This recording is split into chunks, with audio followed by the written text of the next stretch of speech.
a hacerla escuchar a todas esas madres que están trabajando, que están cocinando, que están limpiando, que están baldeando, porque hoy feriado, también a las que están aprovechando el feriado están sentaditas en la sombra ahí, disfrutando del clima maravilloso, escuchando la radio, escucharle a Victoria y esta composición que ella regala a todas ustedes. Escúchenla a Victoria.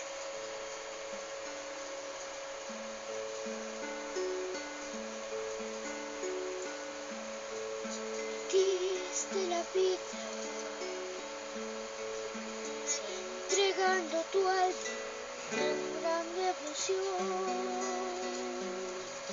Sos mi luz y día, y haces que en la casa brille siempre el sol. La noche en silencio, mira tus palabras lejos cuando estoy.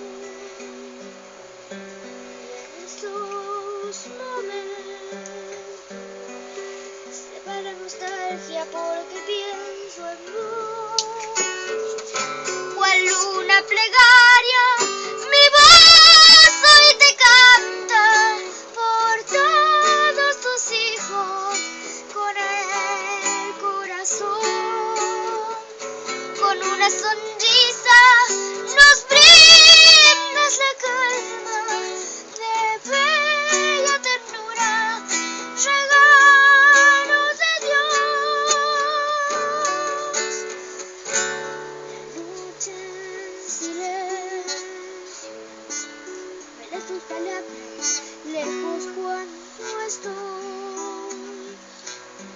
Y en esos momentos se va la nostalgia porque pienso en vos.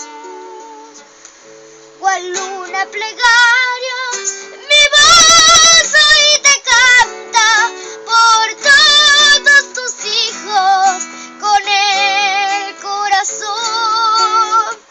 Con una sonrisa nos brindas la calma de bella ternura, regalo de Dios. Bárbaro. ¡Qué lindo! Bravísimo.